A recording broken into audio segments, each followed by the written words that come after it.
dalam surau tu memang betul-betul tahan sakit tu. Muka merah, menggeletak. Sakit gila. Siapa yang pegang adik aku time tu dia pun akan sakit. Assalamualaikum, hai, saya Hafiz. Hai, saya Syuk. So, seperti biasa, Santai Chill akan membawa anda merasai pengalaman kisah misteri.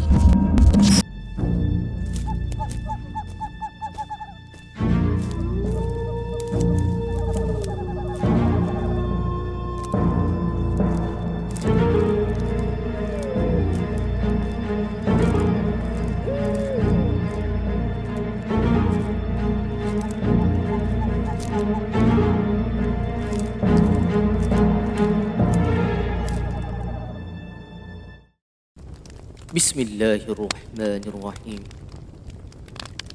Innahu yarakum huwa wa qabiluhu min haythu la tarawnahum.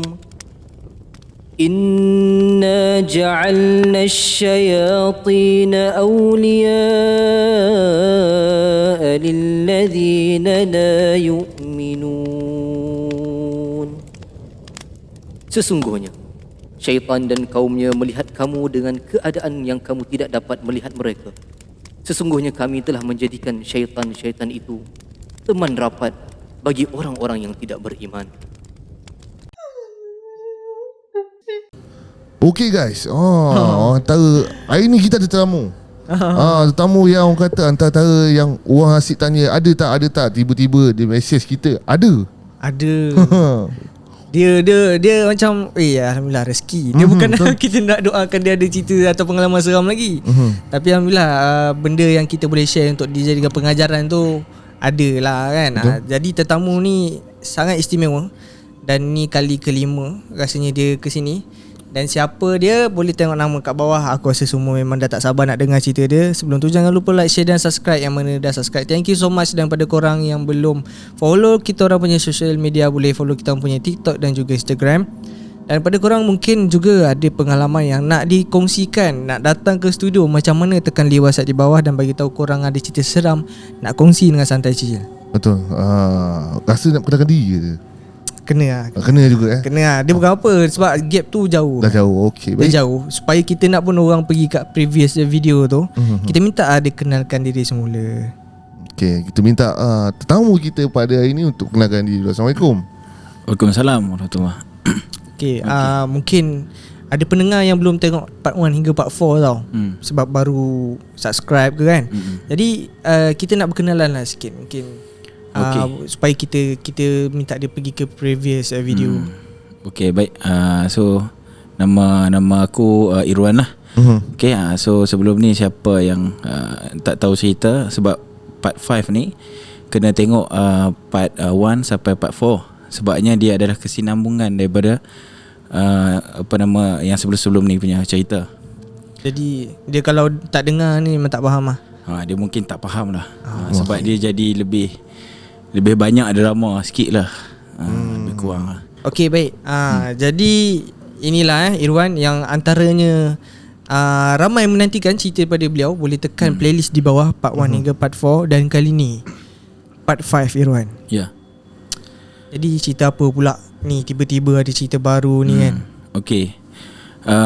Rasanya aku hari tu cerita ni kira dah masuk nak dekat lebih daripada 5 bulan kot kan. Rasanya hari tu aku cerita macam alhamdulillah rasa tak ada apa dah kan. Tapi lepas daripada aku cerita tu part 4 tu, dalam seminggu 2 minggu macam tu, berlakulah sesuatu dekat family aku, tapi adik aku yang perempuan ni lah. Okay, cerita ni bermula apabila Ustaz Terengganu yang kalau tengok pada part 1 adalah aku cerita sikit. Tapi dalam cerita ni Ustaz Terengganu tu pun ada juga. Dia antara yang banyak membantu lah. Okay, so Ustaz Terengganu ni dia ada, tiba-tiba dia ada call adik aku perempuan ni, yang Siti ni. So dia cerita, dia ada bagi tahu, dia kata dia dapat alamat. Dia kata sesuatu akan berlaku. Dia kata dekat diri adik aku ni. Jadi dia kata nanti ada apa-apa tak yang berlaku sekarang. Waktu tu adik aku tengah kerja. Jadi adik aku kata tak ada apa yang berlaku kan. Jadi dia kata tak apa, nanti awak check balik badan awak, kok ada sesuatu. Jadi adik aku ni malam baru dia balik.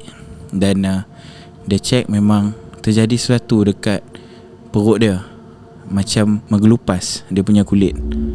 Okey, kemudiannya bila dah jadi macam tu, tanya balik kat Ustaz Terengganu ni, macam ada kena apa, kulit jadi macam apa, macam kering kulit lupas. Dia jadi berterabuk, dia macam mana, merkah tau. Dia cakap macam tu lah. Tapi ustaz tu kata apa, ustaz tu kata awak hati-hati, dia kata sekarang ni yang orang yang buat hampa dia, ustaz yang munafik tu lah ni, dia tengah buat hampa balik ni. Dia cakap macam tu. Ini hari yang ketiga dia, maksudnya dia puja.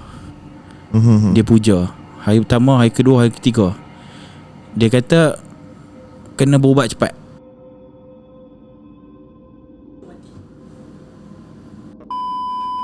Kemudiannya ustaz ni bagi tahu yang dia dapat alamat lah. Orang tu buat balik apa nama orang yang buat kami dulu lah kan, yang ustaz yang munafik tu. Dia Okey, boleh kot. Bismillah.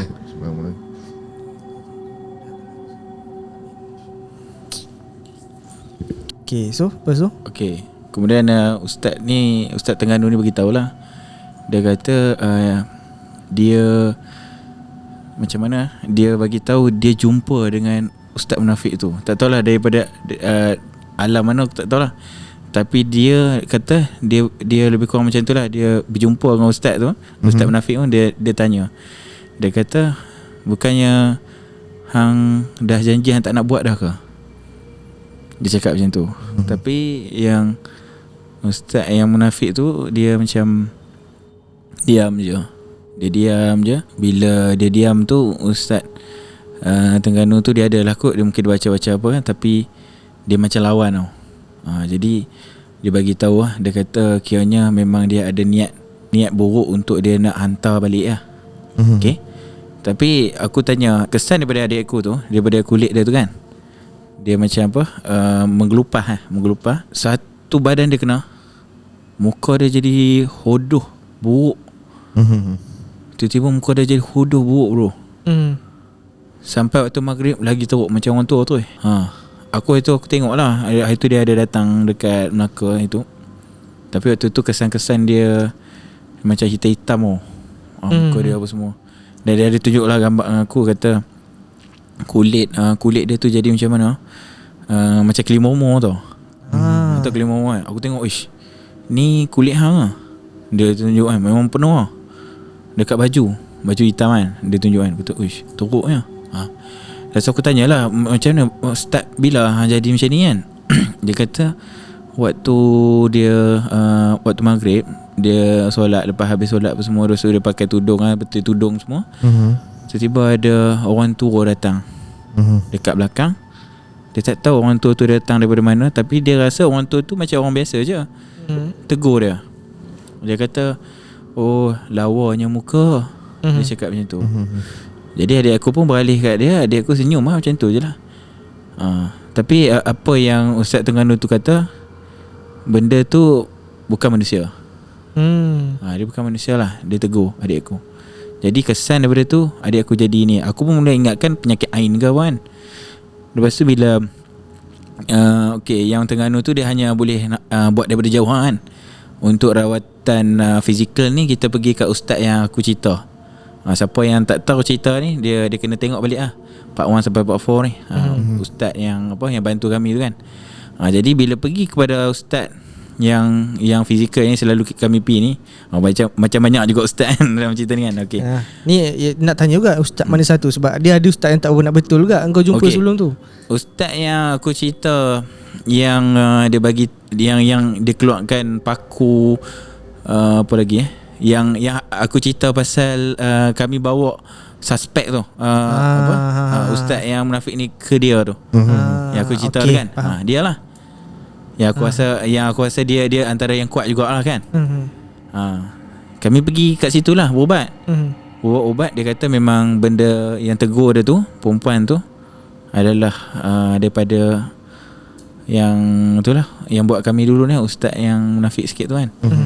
Dan dia cakap start daripada hari tu dia pernah datang kat rumah dia tu, memang dia pernah datang cekek ustaz tu waktu tidur. Waktu tidur waktu tidur. Jadi kan dia pernah cakap dia kata dia ni bahaya juga. Tapi dia tak cerita lebih-lebih tau. Tapi kami dapat rasa memang teruk lah dia kena. Ustaz tu kena. Sebab sebab ustaz ni kan dia jenis tak apa bagi tahu kan. Macam mana dia boleh bagi tahu? Tapi dia bagi tahu tu dalam nada yang biasa, tapi kita faham lah. Ustaz tu kalau dia cerita tu maksudnya teruk lah tu. Tapi dia cerita pun tak teruk. Nampak macam tak teruk lah. Tapi kami rasa macam mungkin dia ada lebih daripada tu. Dia pernah kena. Tak tahu. Alhamdulillah kita berubat-ubat dalam 3 minggu ke hampir sebulan. Bro elok benda tu bro. Dah elok pun semua. Kami dapat tahu yang ustaz munafik tu kan, aku bagi title ustaz munafik bukan aku nak burukkan ustaz faham. Okay, dia sakit. Di hospital. Sebelum dia buat adik aku, dia dah sakit tau. Betul. Lepas daripada tu dia sakit balik. Jadi kan aku boleh simpulkan dekat sini sebenarnya dia sebelum tu dia sakit disebabkan oleh, aku rasa lah, dia tak amalkan ilmu dia kot. Sebab tu aku kadang aku baca agak kata kenapa orang macam ni suka buat orang lah apa kan. Bagi aku lah, orang macam ni dia kena buat orang, dia kena santau orang ke apa. Sebab kalau dia tak amalkan ilmu tu, dia akan sakit bro. Dia akan sakit. Biasalah dia tak amalkan ilmu kan. Jadi bila dia amalkan benda-benda tu, sihir dan sebagainya, bila orang tu berubat pun dia sakit juga. Tapi mungkin sakit dia tak seteruk kalau dia tak amalkan lah. Aku rasa macam tu. Okay, jadi apabila jadi macam tu, salah satunya faktor mungkin sebab adik aku kerja di tempat yang sama lah. Bagi aku rasa macam tu. Jadi aku cakap dengan adik aku, kata hang kena tukar kerja ni kan. Sebab apa? Sebab bila hang dah kerja di situ, dia aim hang kan. Dia hantar, dia boleh hantar kan.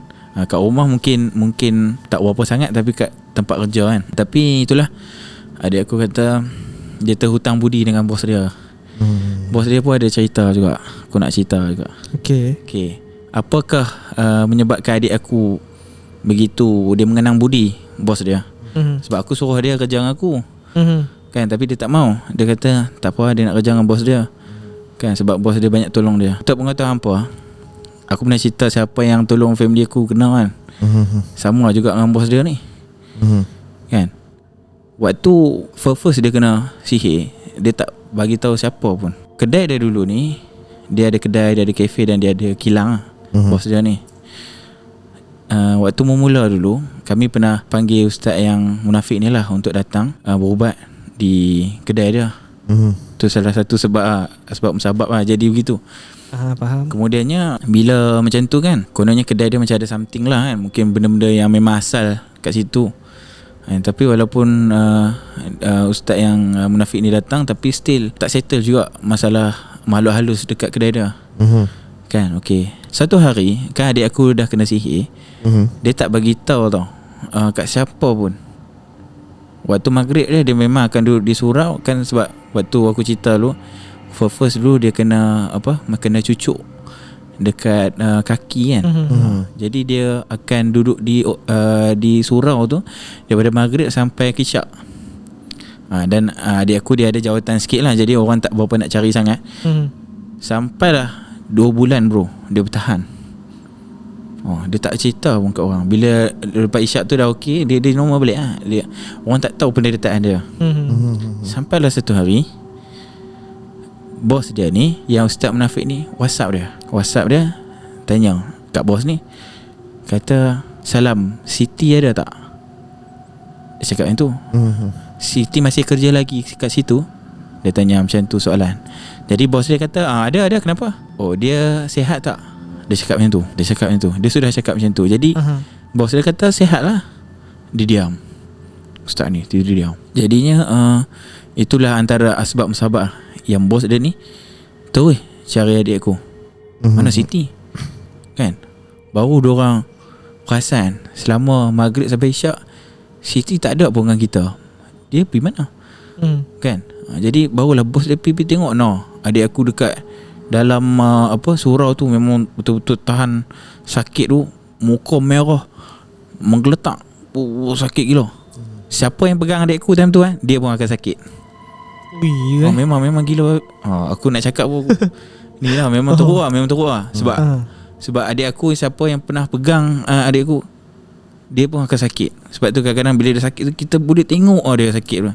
Mak ayah aku pernah nak sentuh adik aku Siti ni, dia tu halang, dia kata jangan pegang. Kata kalau tak ibu dengan abah sakit. Biar kakak sakit seorang tak apa, jangan ibu dengan abah sakit. Dia kata memang sakit. Kita dia ingat rasa dia sakit biasa kan, tapi rupanya memang teruk lah. Jadi bos adik aku ni dia tengok terus, dia kata yang aku cerita part 1 ustaz yang berubat, Ustaz Kazim Ilyas kan, dia yang bawa bos adik aku ni. Malam tu dia sudah dapat warning daripada ustaz yang munafik. Dia bagi tahu, jangan tolong keluarga ni, jangan tolong. Dia cakap macam tu. Tapi bos adik aku ni esok tu dia bawa juga pi. Malam tu dia mimpi lagi kali kedua. Ustaz tu kata, hang memang betul-betul syabak aku Dia cakap, hang tengok esok kedai hang terbakar. Dia cakap tu. Tak apalah, mungkin bos dia ingatkan benda tu syaitan kan. Mana boleh nak pergi sampai ke tahap tu kan. Esok tu kilang, dia ada kilang roti. Memang kilang ini kita tahu lah SOP dia semua ada kan. Terbakar bro. Terbakar semua. Dia terbakar tu tak ada terbakar semua, tapi terbakar memang dalam tu memang rosak lah. Aku rasa anggaran pun ratus ribu kot. Itu waktu permulaan yang aku rasa bos dia tu kena. Okey lah, aku ingat kat situ lah. Mengikut bomber kan, sebab kita tanya juga kan, dan pekerja-pekerja di situ, bomber tu kata ikut kepada SOP apa semua dah betul, tapi diorang tak tahu punca kenapa boleh berlaku kebakaran. Itu satu.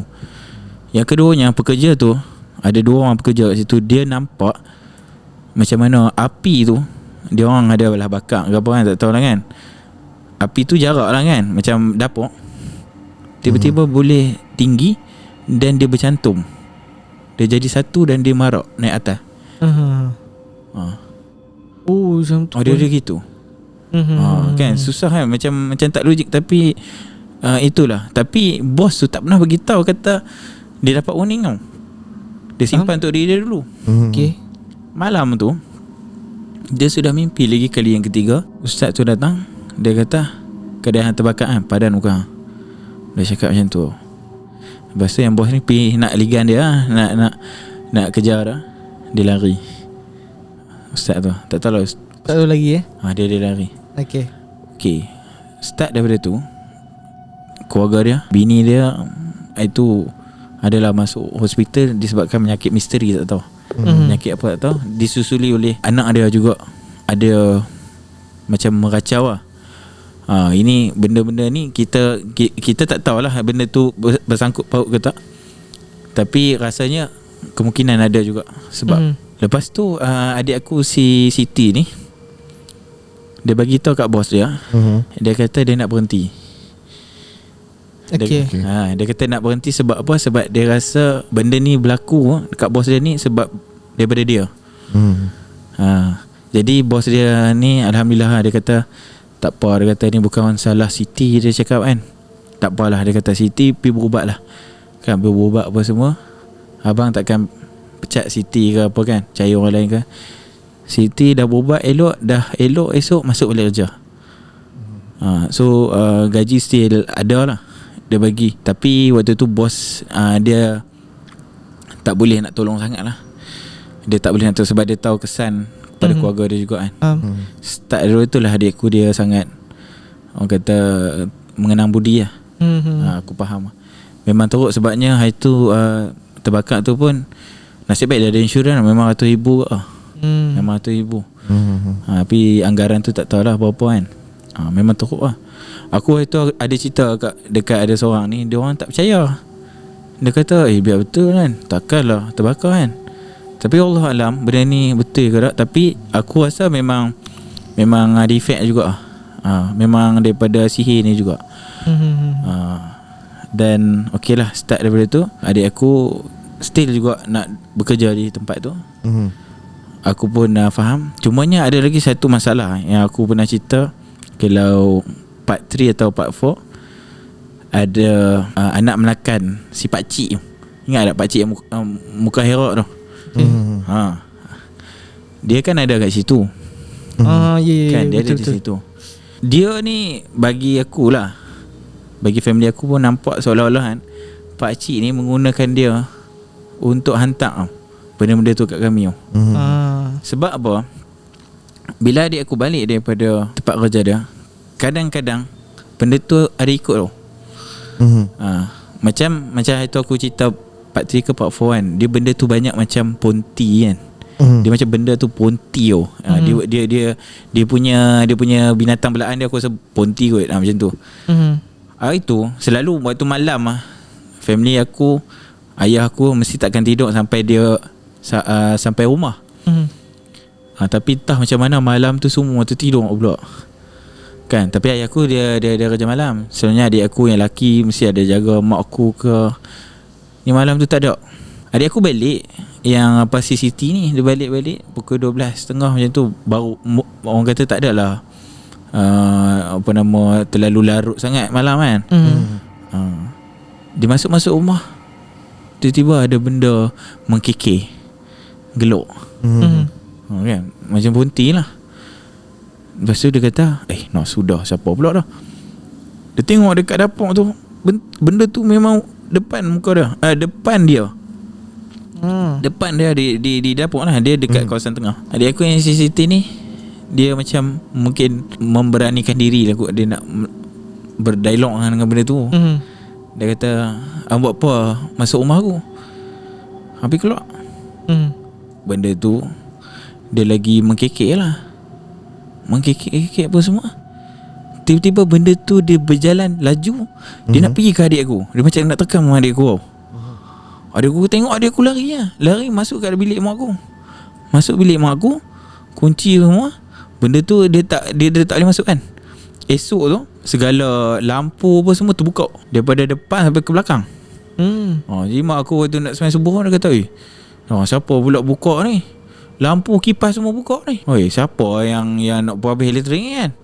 Lepas tu adik aku bangun tu baru dia cerita. Dia kata dia ada kena lah kan, benda-benda macam tu kan. Tak apalah. Banyak jugalah benda-benda yang mengikut. Syarat dia kita jangan tinggal CCT ni balik seorang-seorang. Itu je. Kadang-kadang adik ayah aku ke atau adik aku si Angah ni, dia pergi hantar. Kan. Cumanya bila kita leka dia benda tu dia datang. Dia main kacau lah. Itulah. Satu hari salah satu ponti kan yang ikut. Lagi satu benda yang ikut adik aku ni, satunya macam aku tak tahu tuyul ke apa. Tapi kan family aku kerap hilang duit lah. Banyak. Ikut lah, kadang 100, kadang 50 ikut lah. Dia macam tu kan. Tapi mengikut yang Ustaz Terengganu ni, dia kata yang ambil duit hampa ni si pakcik yang kena stroke tu lah. Yang dia dah tak puas hati kan. Dia ambil. Cumanya kalau kita cepat kan, contohnya kalau duit kita hilang kan, esok tu kita bagi tahu Ustaz Terengganu, dia suruh lah ambil garam secubit ke apa kan, buh kat dompet tau. Lepas tu nanti jumpa balik lah. Duit tu masuk balik. Cumanya hang kena cepat. Hang kena cepat buat benda tu. Lepas tu Ustaz tu ada kot dia baca doa apa kan, dia akan wujud balik. Tapi nak dijadikan cerita, adik aku si Angah ni, dia bawa dia adalah duit RM100 hilang. Macam biasa lah. Hilang semua. Kita pun bagi tahu Ustaz Terengganu tu. Kadang-kadang waktu pagi tu kita perasan tau hilang. Bagi tahu Ustaz Terengganu tu, so buat apa yang patut kan.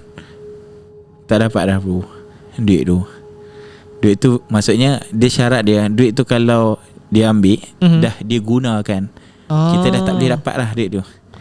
Oh, dia macam instant transfer kan, semuanya dalam bentuk fizikal. Ya. Kan. Jadi adik aku yang si Angah tu macam biasa lah. Okay. Bengang lah dia kan. Bawah lah. Asam tu kan. You tu RM100 aku kan. Tak apa. Malam tu tahu macam mana dia tidur. Dia nampak di depan pintu dia ada satu orang perempuan berdiri. Dia nampak begitu lah, berdiri apa semua. Tapi badan dia tak boleh nak bergerak tau. Dia jadi kaku tau. Dia tengok lah perempuan tu masuk kat bilik dah. Masuk bilik dia, dan perempuan tu macam tindih dia tau. Okay. Perempuan tu tindih dia apa semua. Jadi yang tindih adik aku akhirnya nampak muka perempuan tu. Dan perempuan tu tiba-tiba dia bercakap suara lelaki. Okay. Suara pakcik yang mulut muka herot tu. Perempuan tu tahu siapa? Bini dia. Bini pakcik tu. Bini pakcik tu pun terlibat Ya. Dia cakap apa kat adik aku? Dia kata, "Hang ingat hang hebat lah." Adik aku balas balik, kata, "Memang aku tak hebat pun, tapi hang lagi tak hebat. Sebab hang tak boleh bunuh dia." Maksudnya yang Ustaz Munafik tu lah. Dia kata, "Dasar bomo, miskin, tak ada duit, curi duit RM100 aku." Dia cakap aku tu. Benda tu bila dengar adik aku cakap, dia tersentak. Lepas tu tiba-tiba dia menurun. Lepas tu dia bangun balik. Dia keluar daripada bilik adik aku. Lepas dia keluar tu baru adik aku boleh bergerak. Dan adik aku bangun, dan adik aku tunggu tau. Kotlah benda tu nak masuk balik kan. Adik aku tunggu. Tak ada dah benda tu. Sampai sekarang benda tu tak masuk. Ikut kepada Ustaz Tengganu tu lah kan, dia curi duit adik aku yang RM1 tu, tak dapat tu sebabkan waktu malam tu dia nak pergi hospital. Sebab yang pakcik tu herot kan. Aku tak tahu lah, mungkin dia ada apa, aku tak tahu lah malam tu. Jadi apa nama, dia gunakan duit tu untuk kos perubatan lah suami dia. Dan sekarang ni bini dia yang ambil alih kerja-kerja sihir ni, menggantikan suami dia. Kalau sebelumnya aku ada cerita part 3 ke apa kan, yang part 3 ke part 4 yang dapat minyak apa nama daripada tu kan. And then bini dia yang force apa nama aku suruh ambil kan. Rupanya bini dia rupanya mengamalkan juga benda macam ni. Cumanya bini dia macam dendam lah dengan adik aku si Angah ni. Wallahualam, aku tak tahulah. Jadi bila jadi macam tu, aku pun kata kat adik aku lah, yang si Angah ni kata, "Hang berani yang cakap aku tu kan, takut sekali dia balas balik kan." Tapi adik aku kata, "Tak apa lah, cuba tengok kan, boleh ke tak kan." Tapi aku nampak lah, aku rasa benda tu macam dia tak boleh dengan adik aku ni.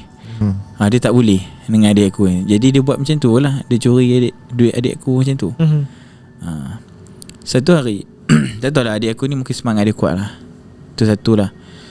Dia ni, adik aku sekarang ni, dia ada proses penceraian tu masih berjalan lagi. Okay. Kan, anak pun ada dah seorang tapi tak pernah bersemuka. Itu antara kelemahan adik aku lah. Iaitu dia kuat, dia jenis macam kuat baran, aku tak tahulah kan, lebih kurang macam tu. Tapi bab anak ke kan, keluarga dia jadi lemah sikit kan. Dia rasa macam dia lelaki yang gagal lah. Dia selalu rasa macam tu. Bila kadang-kadang dia pernah cerita dengan aku lah. Dia kata kadang-kadang pernah dia mimpi anak dia. Bila dia mimpi anak dia, esok tu dia rasa seronok lah, dia happy, rasa happy sangat. Walhal dia mimpi kan, satu hari dia buat kerja rasa syok lah kan, rasa macam anak dia ada. Bila balik daripada rumah, sampai dia rumah baru dia sedar dia memang hidup seorang lah kan. Anak tak ada, bini pun tak ada kan. Bila dia main perasaan macam tu kan, sebenarnya benda tu syaitan ni dia mula dia nak kacau kan. Dia bila kita rasa rapuh kan, kita rasa mula rasa merendah kan, Benda tu mula nak menguasai tau. Malam tu dia mimpi. Dia selalu dia kalau jadi macam ni kan, dia akan mimpi malam. Mimpi seolah-olah benda tu nak menguasai dia. Aku tanya adik aku, kata hang mimpi macam mana? Hang mimpi berlawan ke apa ke? Tak. Dia kata dia tak mimpi berlawan. Dia mimpi seolah macam benda tu kadang-kadang macam nak menakluk dia, kadang-kadang dia nak menakluk benda tu. Tapi satu hari tu mungkin dia rasa down sangat diri dia waktu tu. Malam tu benda tu seolah macam nak menguasai dia tau. Nak menguasai dia sampai adik aku tak boleh nak lawan. Dan adik aku jadi macam terduduk.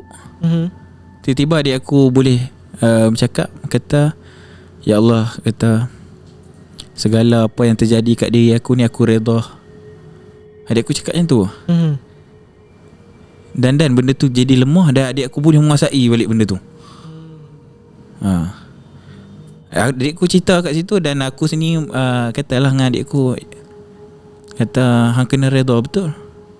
Bila hang tak redha benda tu kan, benda ni yang terjadi ni sebenarnya Allah bagi kan.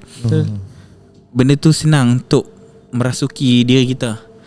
Dia nak, mungkin dia nak suruh kita buat jahat ke apa, kita tak tahu kan benda tu. Dan hang mungkin mudah nak dikawal kan, mungkin kena sihir ke aku tak tahulah. Jadi bila aku beritahu dengan adik kata itulah rasanya keredoan tu penting. Apa yang jadi kat diri kita kan, kesusahan walaupun pedih, peritnya benda-benda macam ni, kita kena redha lah. Adik aku pun beritahu macam tu. Aku pun alhamdulillah lah, adik aku sendiri yang beritahu macam tu kan. Dan start dia tu alhamdulillah lah. Cumanya kadang-kadang adalah sikit sedih-sedih dia tu kan, masih lagi berjalan. So mintalah hampa semua doa lah untuk adik aku ni supaya perjalanan rumah tangga dia ni cepat habis. Itu sajalah. Dari sudut kerjaya dia alhamdulillah lah, aku nampak ada peningkatan dan sebagainya. Dulu dah kerja kilang ayam semua kan, sebab benda tu lah kan dia jadi kan. Alhamdulillah lah ni dah upgrade lah. Dia takkan ditakut yang sama kan, betul tak? Cumanya itulah keluarga lah. Itulah. Okay. Hui. Keras mak cerita ni. Betul. Dan aku masih tertanya, adik perempuan kau tu macam mana? Maksudnya dah bubat ke atau ke masih lagi dalam keadaan santau lagi ke? Adik aku hari tu kalau lambat tu mungkin dia akan jadi macam-macam lagi lah. Tapi sekarang ni kita dah bersedia, sentiasa bersedia. Bila ada dia jadi macam tu, kita tak putus berubat sampai dia elok boleh lah. Dan kita pun ada banyak yang kita dah standby lah. Aku ada juga baca komen, kata ramai je orang boleh scan. Dan cerita aku kan, dia kena faham tau, bila dalam situasi ni kita kena sentiasa ada backup yang banyak. Dia kata satu ni down, mungkin ada backup yang kedua. Kalau backup yang kedua pun down, ada backup yang ketiga. Sebab kita tahu orang yang kita berhadapan ni lain macam sikit. Dia boleh tahap membunuh. Jadi okay, kan ustaz yang Herod tu kan dia stroke separuh badan. Bukan pakcik lah kan. Macam bomoh lah, macam perawat yang bukan perawatan Islam. Dia kan dah stroke separuh. Tapi dia still nak hantar juga, macam tak puas hati dengan adik kau kan. Jadi tahu tak lepas tu apa jadi kat dia? Macam mana bini dia boleh terlibat sekali ni? Aku tak faham lah. Aku rasa kan macam seolah-olah kan, depa ni sebenarnya laki bini yang buat. Sekarang ni bini dia mungkin dia dendam lah kot sebab laki dia jadi macam tu kan. Jadi dia banyak attack. Kebanyakannya dia banyak curi duit lah. Banyak curi duit lah. Kadang-kadang hilang kan. Mak aku sendiri pernah letak kat Quran pun hilang kok. Ya? Kat Quran hilang kan? Quran pun hilang. Dia bukan kata hang letak Quran benda tu tak boleh buka. Tak ada lah. Benda tu boleh buka. Cumanya cara dia, kalau kita kena cepat benda tu, kita sedar hang kena ambil garam. Adalah kaedah dia. Lepas tu ustaz yang tu dia adalah baca apa-apa. InsyaAllah esok tu kalau ni mungkin dia akan jumpa. Dia akan tengok balik kat wallet tu ada. Tapi kalau dia dah guna dah, syaratnya hang jangan guna. Kalau orang tu dah guna dah, habis duit yang betul lah. Okay, sekarang dalam cerita sekarang ni yang mengganggu keluarga kau adalah Pakcik Herod dengan Ustaz Munafik, betul? So Ustaz Munafik ni hanya target adik perempuan kau saja? Ataupun satu family? Dia sekarang ni, bagi aku lah, sekarang ni dia macam, dia tahu dah kita ni jenis melawan. Dia akan buat pada orang yang dia rasa boleh buat lah sekarang. Sebab apa? Aku rasa lah, kalau dia tak amalkan benda tu, dia sakit. Sebab sakit dia pun bukan pelik-pelik. Kalau macam aku tengok lah kan, dia pergi hospital sakit pelik-pelik. Dan yang jadi peliknya, bila dia pergi hospital tu, doktor kata dia tak ada sakit apa pun. Itu kita dah tahu lah. Okay, benar. Lagi satu, aku tak tahu lah, salah satunya pernah lah kan, ada orang beritahu lah, susuk tubuh dia jadi besar, perut dia jadi besar. Lepas tu dia punya kaki dia jadi bengkak. Itu lah. Kadang hang tengok kan, kalau orang tak tahulah kan, perut dia besar ni macam tu, kadang-kadang itu sama ada orang hantar balik ke tak tahulah kan. Tapi kita boleh nampak ni, kita tak sihat lah. Tengok bentuk badan dia tu. Dan pakcik hidup tu attack satu keluarga lah, bukan adik kau seorang lah. Banyak dia attack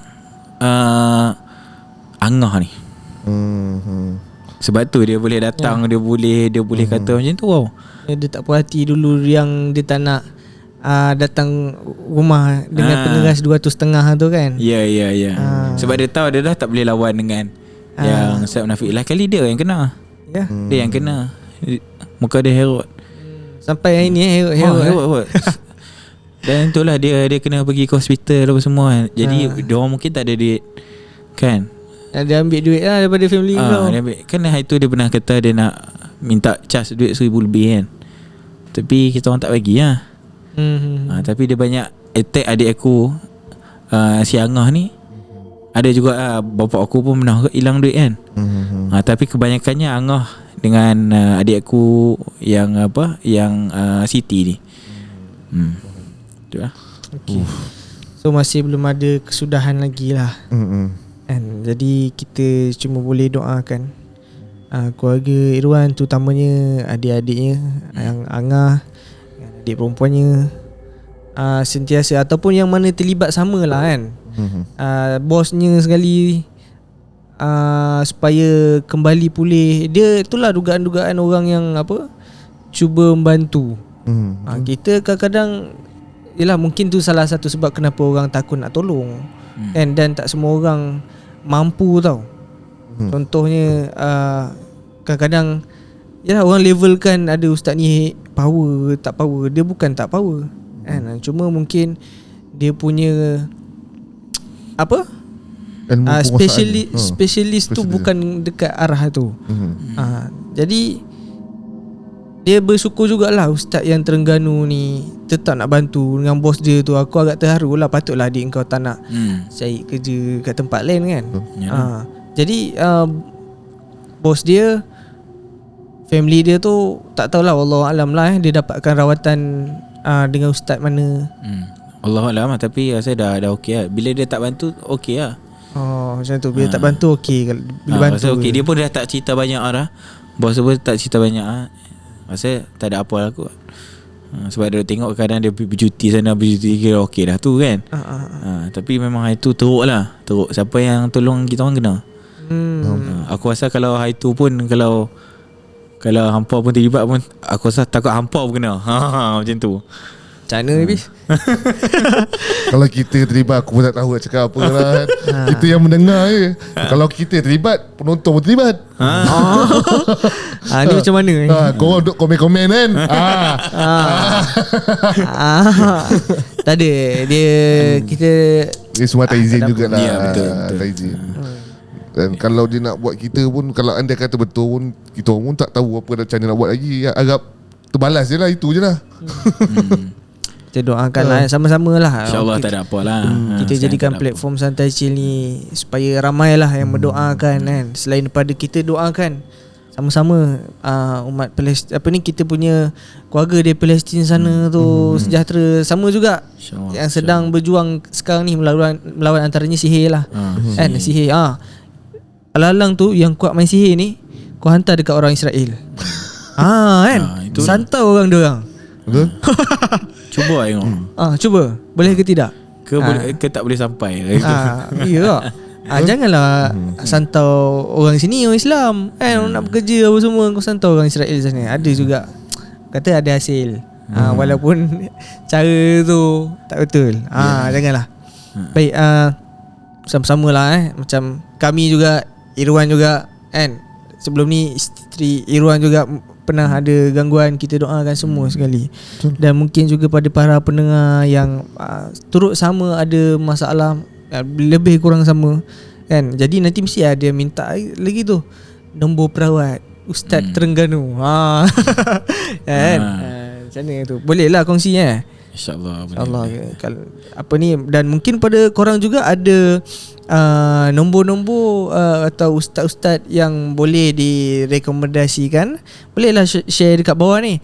Tapi kalau share dengan ustaz apa tu, ada sebelum ni yang famous betul, kalau dia sebut tu dekat kita punya channel, yang masuk dekat Caprice punya channel tu apa? Ustaz Prai. Ustaz Prai. Yang tu pun agak hebat lah juga kan. InsyaAllah kalau ustaz tu dengar channel ni kan, dia boleh tolong ramai-ramai komen, share, mentionkan kes ni. InsyaAllah kita boleh bantu sama-sama. Kalau tak ada, kita nak bantu macam mana kan, doa je lah sama-sama. Baik, terima kasih Irwan kerana sudi berkongsi lagi. Dapat 5 ni, sudi lagi datang ke studio Santai Chill untuk berkongsi bersama dengan penonton Santai Chill. Dan mungkin ada sepatah dua nasihat nak sampaikan pada pendengar. Aku cuma nak beritahu itulah, sebenarnya selagi kita hidup ni, ujian tu takkan terlepas. Betul tak?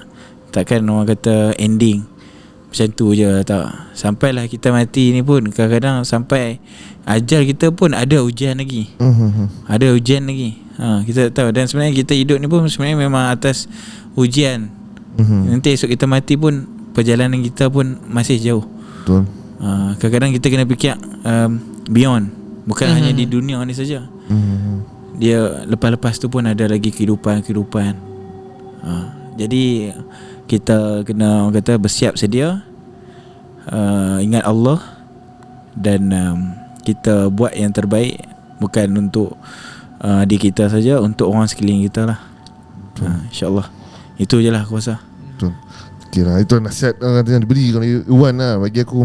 Yalah, macam korang sendiri tengok, aku pasti komen, aku cakap jahat betul. Dan kita pun tahu dia nak bantu, ini hujan dia juga kan, hujan untuk Iwan sendiri. Dan kita, aku atau penonton mampu boleh selain membantu lah. Kalau contoh korang nak bantu, kontak ada ustaz-ustaz yang boleh merawat, itu boleh merawat.